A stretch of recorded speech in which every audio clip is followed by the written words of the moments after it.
What's going on, guys? My name is Steve. Thank you for stopping by my channel. Today we're going to be reacting to Is the British Monarchy Still Relevant? I came across this video after the coronation and I thought this question would be really interesting to explore on a deeper level. You know, I really don't know what the British people on average think about the British monarchy. Obviously, you have certain Brits that love the monarchy, some Brits hate the monarchy, and some Brits are kind of in the middle and they're just, you know, they could take it or leave it. And in my comments section, I would probably say it seems like it's roughly 60% of British commenters like the monarchy and think it, and would probably say that it was still relevant. And roughly about 35 or 40% of my British commenters would say that they don't like the monarchy or think it's not relevant anymore. You know, from what I understand based off commenters, it seems like the younger generations are less likely to think that the British monarchy is still relevant.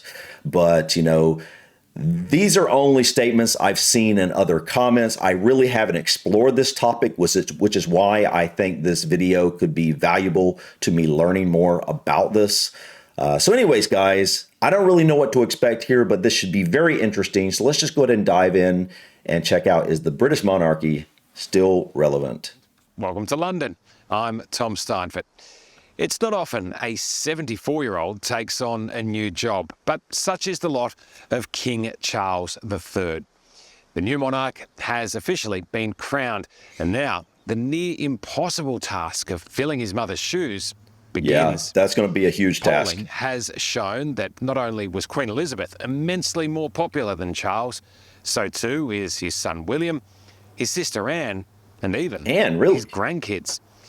But it's not just here in the UK that the new king needs to win people over. In Australia, the R word, republic, is being uttered once again. Tonight, though, those closest to His Majesty want the world to know why he and Queen Camilla will succeed. A moment in history. King Charles III, accompanied by Queen Camilla, emerging onto the famed balcony of Buckingham Palace. Getting a moment that will stay with them for the rest of their lives. And also... This is the dawning of a new era. Yeah, those really opulent crowns, heavy not just with precious gemstones, but also the extraordinary weight of expectation.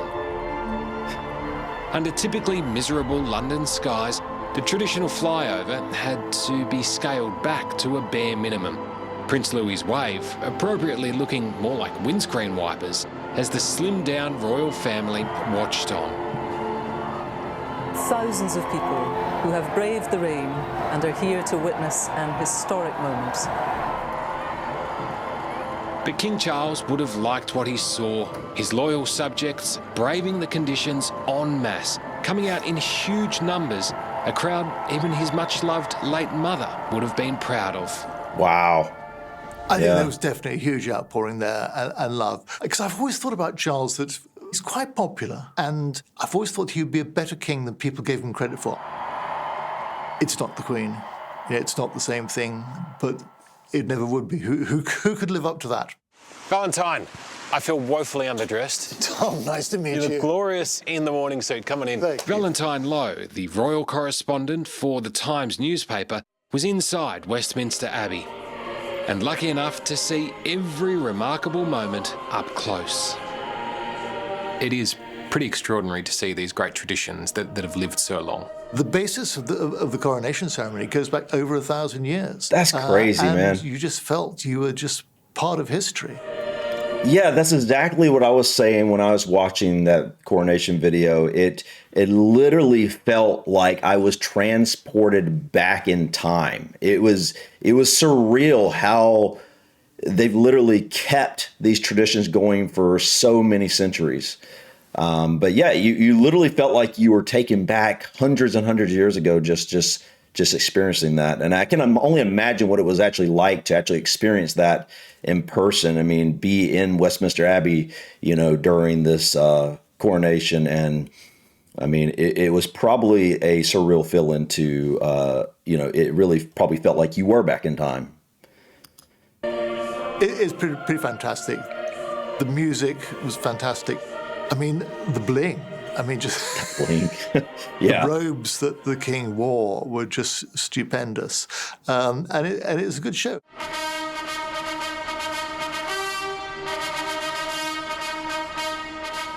The service was steeped in tradition, but also with a nod to the changing face of modern Britain.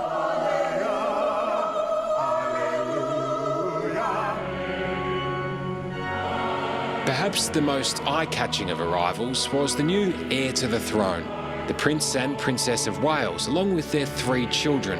Young George also watching his own future play out before him. Kate and Charlotte were radiant in matching Alexander McQueen gowns and seemed to revel in the occasion. I, William, Prince of Wales, pledge my loyalty to you, and faith and truth I will bear unto you, as your liege man of life and limb. So help me God. But it was William involved in perhaps one of the most iconic and heartfelt moments of the day, swearing allegiance to his father and sealing it with a kiss. It's a very serious traditional service, but I think we got pretty close to some real emotion and real affection there when we saw William approach his father. Yes, I think that's right. I mean, they've had their moments, they've had their ups and downs, but I think that speaks to the fondness, the genuine fondness between the two of them. The most reverent part of the ceremony saw the king dramatically disrobed and taken behind decorative screens to be anointed with holy oil, a tradition deemed too sacred to be broadcast. And look at that necklace. Then came the moment everyone had been waiting for. The St. Edward's crown, encrusted with 444 rare gemstones and weighing more than 2 kilos, adorned with great precision on the head of King Charles III. God save the King! God save the King! Was this destiny fulfilled? Yeah, this is him fulfilling his destiny, a destiny he's waited for a very long time. Unlike most of us watching a coronation for the first time, Charles had seen it all before, when his mother, Queen Elizabeth II, was crowned in 1953. Looking back, it's striking just how young the new monarch was. I didn't even think about that. I didn't even think about that. He was at that coronation. Wow, so that's him right there. At 25 years of age, and even younger still was her son, only 4 years old. This time around, he's 74, the oldest sovereign to ever take the throne.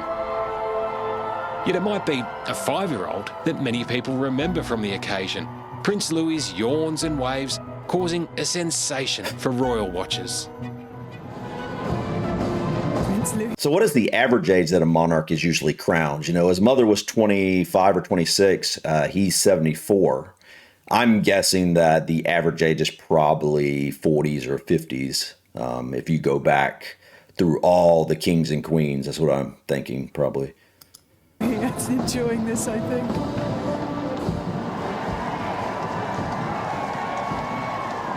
This is the biggest day of King Charles's life. After 7 decades as heir to the throne. Man.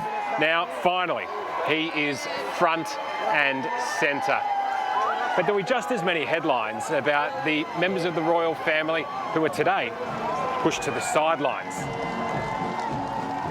The dark cloud that's always lurking on the horizon. What's going to happen about his family relations? What's going to happen about Harry? After months of speculation about whether Prince Harry would even bother attending, he arrived at his father's coronation alone, without his wife Meghan and their children, who decided to stay home in America. Relegated to the 3rd row, Harry's view was, at times, obstructed by a feather.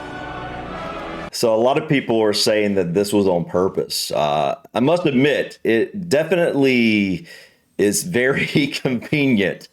But yeah, I still don't really know much about that whole falling out with Harry. I mean, I've seen him as, you know, on covers of tabloids and stuff like that at the store. But, you know, I really haven't looked into it. I know that he wrote a book of some sort. I think it like aired out some dirty laundry, so to speak, or whatever about his brother and his dad and stuff. So I don't know. I'll have to look into that. If anybody's got a good video for me to watch to kind of, you know, get caught up on what's going on with this situation, please feel free to leave it in the comments. And while the heir and his family left the Abbey in a magnificent horse-drawn carriage, the spare did a runner all by himself in a black BMW straight to the airport. He was out on a limb, I thought, and it just spoke volumes, the fact that no sooner did he leave the service than he was in a car and off to Heathrow to fly home. And it just underlines what I think most of us have long believed anyway, that we're still a long way off for there being any outbreak of peace in the very fractured relationship between Harry and his father and his brother. It's almost sad to watch. Yeah, no, it's heartbreaking to watch. It's always sad to see a family torn apart for any reason, Harry, no matter what the family is. Although he's been quite annoying quite often, he also has a huge amount to offer. And the same is true of Meghan. And I thought she might have been the woman to do that, but instead she cut and run, and I think it's a great shame. Also barred from the iconic balcony display was Prince Andrew, frozen out of the family following his friendship with pedophile Jeffrey Epstein. Oh, yeah. With no role in the ceremony, Andrew watched his brother become king and Camilla crowned queen from the far edge of the third row. Where is he? Hold on. Third row. Here's Harry. So I do not see him. I'm probably looking right at him and I just don't see him. Or maybe he's over this side.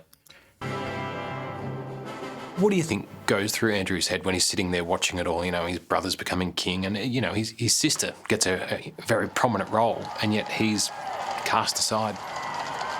I think I would hate to speculate what goes through Andrew's brain, because I think often not much. He's not the sharpest. I don't know anything about him, really. He's a man full of delusion. The delusion being that this will all blow over. That it will blow over and he can come back. And that people might want him and that he might have a role to play. He doesn't have a role to play. But there was a humble violinist from Sydney entrusted with a very important role on the day. Madeline Easton had the honour of being the only Australian asked to perform at the coronation, packing her bags for London for the biggest show of her life. It's unbelievable, because we haven't had a coronation in 70 years, have we? And so this is the first one in most people's living memory. For me, little old me from Sydney, to be a part of that, it's really hitting home now. And it's getting more and more staggering. Yeah. Madeline does have experience on her side when it comes to entertaining the royal family. The virtuoso is a member of the Baroque soloists and Monteverdi choir, which King Charles is not just the patron of, but also a huge fan. He pretty much has them on speed dial. Wow. What's it like playing for the royals? Oh, they're great. They're wonderful. I've played for King Charles many times, and we used to get invited to St James Palace to play for his dinner parties. If I have people over at my house, I'll put on a Spotify playlist, but he can call you up and put on a big show. Well, he likes live music. I don't know if you know this, but King Charles is one of the biggest classical music fans that there is. He really cares about it. He needs it in his life. He said to us once at Buckingham Palace, classical music keeps me sane. He said it calms me and it grounds me, and he needs it in his life. So you're key to the king's sanity? Apparently so. Oh my gosh, I never thought of... That's clearly not true.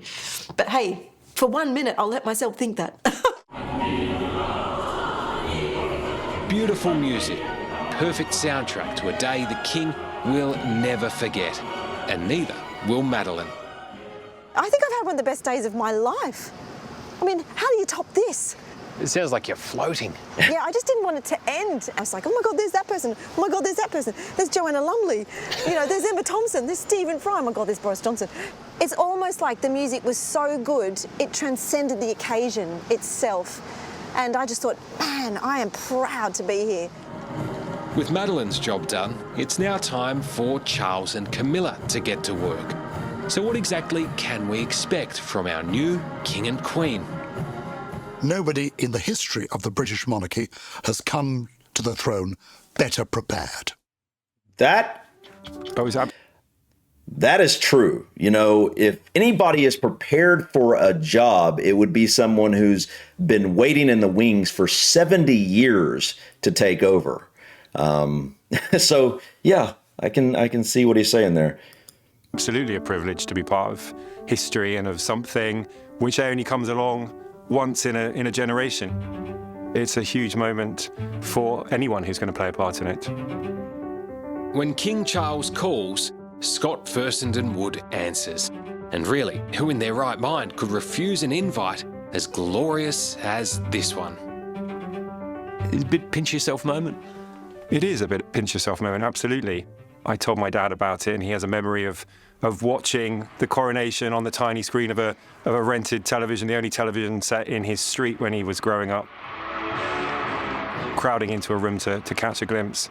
I don't think he ever expected that his son one day would be in Westminster Abbey for a coronation. Scott represents the King as Britain's High Commissioner Designate to Barbados and the Eastern Caribbean. But prior to that, the pair was almost inseparable, having spent 4 years travelling the world together when Scott was Charles's Deputy Private Secretary. Am I allowed to borrow one or two things? We can do this now. Okay. On every royal tour from 2017 to 2021, you'll see Scott hovering in the background, never too far from his boss's side, there to sort out any issue, no matter how big or small. Is there anything that jumps out at you that kind of paints a picture of the kind of man Charles is? My mum got very sick. She had cancer, and it all ended very quickly in the end. But he'd never met my mum. He had no idea who she was. But he took time, without me knowing, to send her a very long and incredibly thoughtful handwritten letter, which arrived in the hospital with a big bouquet of flowers, just saying how very sorry he was to hear that she was so unwell, and to say that he hoped she would find some comfort in those last few days in her pride in me and the rest of my family. But it's just one small example of the sort of thing that he would do time and again. Yeah, so for so many people in the public, they see that stony face of the royals, but you've seen the big heart. I think that's right, because that's just who he is. It's not an act. It's not something he puts on for the cameras or for the audience. It's just who he is. And I think he believes that for the monarchy to endure and to be relevant in people's lives, that connection is really important. You eat your vegetables. He's a workaholic. I mean, he's literally a workaholic. I remember the Queen taking me into his study once to talk about some charitable venture, and the desk was piled high with papers. We couldn't see him anywhere. And eventually, a head popped up. He was there, but surrounded by so much paperwork. That's Queen Elizabeth too. She was a workaholic, from what I understand as well.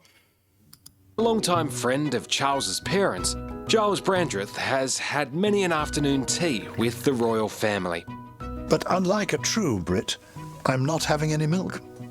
He says the new King and Queen are just infatuated with each other. Interestingly, in a way, Elizabeth and Philip were not. Duke Venerable once said to me, love consists not necessarily in gazing into one another's eyes, but looking in the same direction. But what you get with Charles and Camilla are a couple who do look into one another's eyes, but also are looking in the same direction. They have common values. That's what it takes. Camilla's almost the yin to Charles's yang. I think they probably like all that. I'm not quite sure what that means. So I'm not going to agree with it in case it's something a little bit unsuitable. But they do beautifully. They do complement each other. They work tremendously well as a team. Giles believes Charles is trying to position himself as a man in touch with the plight of the everyday person, typified by his choice to have a comparatively modest coronation, if you can call it that. Was there some significance to the fact that this was, I guess, a pared back celebration? 2023 has been very different from 1953. What exactly was pared back? You know, that's something I don't know. You know, as someone who I saw brief clips of, the coronation of Queen Elizabeth and her father, but, I didn't see the whole thing. So I'm not really sure exactly what was left out that would have been, very expensive or saved a lot of money or whatever they're saying that was pared back. I'm not really sure what those things were. This time it was curtailed, I think partly because the king was sensitive to times being tough, a cost of living crisis, not a time for extravagance. And I think there was a bit of a tension between us, the people, saying, give us the spectacle. We want people in bearskins. We want marching bands. We want all that. And the king saying, let's not spend too much money. Man, that carriage is... Thrifty king. A thrifty king. A thrifty king. And thrifty with the guest list. I felt very honoured to be invited because there were only 2,200 people invited this time, whereas last time there were 8,200 people. Wow. So a quarter of the number of people. This is history that passes before us. Giles has no doubt the biggest challenge ahead for King Charles is staying relevant. A task not made any easier by the fact he's the oldest monarch to ever be crowned. It's true. He's going to be 75 in November. But because he comes from a long-lived family, his mother lived to 96, his father to 99, his grandmother to 101, he could well be king for 25 years. It's true, man. I think at this time in the story of the world, to have a steady, older person as the head of state is quite comforting. But it's funny when you put it like that, who starts a new career at 74? Yeah. And you've got to make it work. The reason I think it will work and does work is because we know enough about King Charles. You've watched him his entire life. Confident. Nobody in the history of the British monarchy has come to the throne better prepared. You can always find a Prince of Wales pub wherever you go. Scott Fessenden Wood was a right-hand man for Charles when he was the Prince of Wales and agrees the King has been training all his life for this moment. It's great to be in that ancient abbey for that. He's proud to have played a small part in the making of the man who's become His Majesty. Well, what does it mean for you that your old boss is now your king? It means a lot, actually. It means a lot because I was very proud to work for him for those 4 years. No one in my family had ever done anything like this before me. My dad was a driver. My mum cleaned other people's houses when I was growing up. I sort of stumbled into this by an indirect route. So to be in the Abbey, to watch him being crowned king, really quite an extraordinary thing. But not everyone is celebrating the new king. In fact, in Australia, is the monarchy about to be dethroned? The Republican movement has had to kind of play the long game on this one. But do you feel like the next few years is the time to move? I feel like tomorrow is the time to move.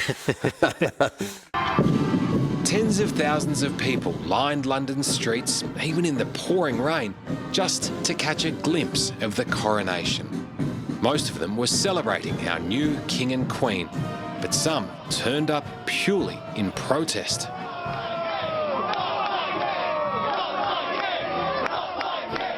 It shows even on the monarchy's best day, loads of people still... So my question is, those people that are protesting there, are most of them there because they just don't like the monarchy?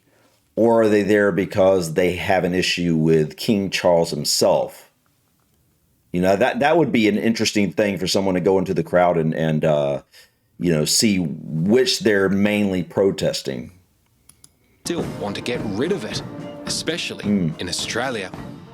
I think the way that Australia is looking at the crown in its entirety is very different to during all of Elizabeth's reign, because there is a movement within so much of the Commonwealth, which is having it now. It's really, open slather, if you like, and everyone can question the crown in a very different way. I'm excited to see how Australia responds to it. Let's talk about Australia becoming a republic. Craig Foster is the new co-chair of the Australian Republican movement, pushing to scrap the monarchy. Foster tried to take the shot on his own little ship. He proudly captained Australia for the Socceroos, and now is standing up again, believing the leader of our country should be one of us. Wow. You've got a lot of passion for our country. Could you be our head of state? Listen, this is enough. This is enough for me. Because I was thinking, you know, it's quite a step from King Charles to President Craig. Craig's a good Australian name.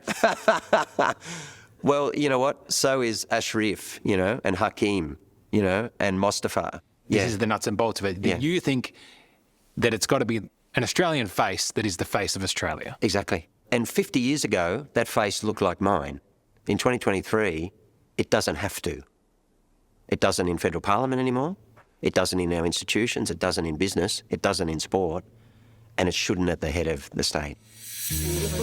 It's 24 years since Australia went to a referendum. One for Australia.